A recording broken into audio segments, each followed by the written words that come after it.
তো যাই হোক, আজকে যে জন্য আপনাদেরকে ডাকা হয়েছে, যে আপনার এটার প্রোগ্রামটার নাম হলো আপনার হ্যাঁ mister and miss glamorous looks. আসলে নামটা কিন্তু বিউটিফুল, খুবই সুন্দর। তো এই সিজনে আমি এই সিজনে আসতে পেরে আসলে নিজেকে ধন্য মনে করছি। আর এত সুন্দর একটা প্ল্যাটফর্ম, এই প্ল্যাটফর্মে কিন্তু আমি মনে করি যে আমাদের দেশে কিন্তু অনেক আনাচে কানাচে, এবং আনাচে কানাচে শব্দটা খুব মনে হয় যে অন্যরকম মনে হয়, কিন্তু আমাদের দেশে মনে করেন যে বাংলাদেশে অনেক জায়গায় মানে মফস্বল থেকে শুরু করে গ্রামগঞ্জ থেকে শুরু করে কিন্তু আমি কিন্তু মফস্বল গ্রামেরই মেয়ে, যার জন্য আমি জানি যে তাদের অনেক কিন্তু প্রতিভা আছে। কেউ মানে আপনার নাচতে জানে, গান গাইতে জানে, আপনার কবিতা আবৃত্তি করতে জানে, অভিনয় করতে জানে।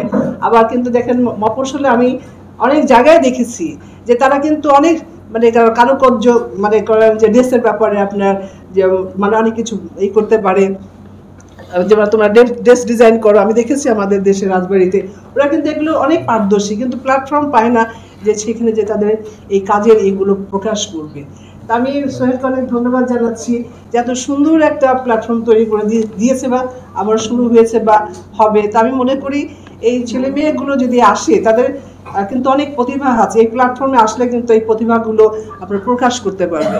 তাতে করে কি হচ্ছে যে আমাদের যে জার্নালিস্ট ভাই বোনেরা আছে তাদের মাধ্যমে তারা প্রচার পাবে, আপনার দেশবাসী জানতে পারবে যে এর মধ্যে প্রতিভা আছে, এই গুণটা আছে। আর মনে হয় যার যার প্রতিভা নিয়ে কিন্তু এগিয়ে যেতে পারবে আর কি এই প্ল্যাটফর্মের মাধ্যমে। আমি বলবো আপনার মানে আমাদের যারা মানে এই ধরনের প্রতিভা আছে, আপনারা হয়তো প্রকাশ করতে পারছেন না, আমি বলবো এই প্ল্যাটফর্মে আসুন, শিখুন।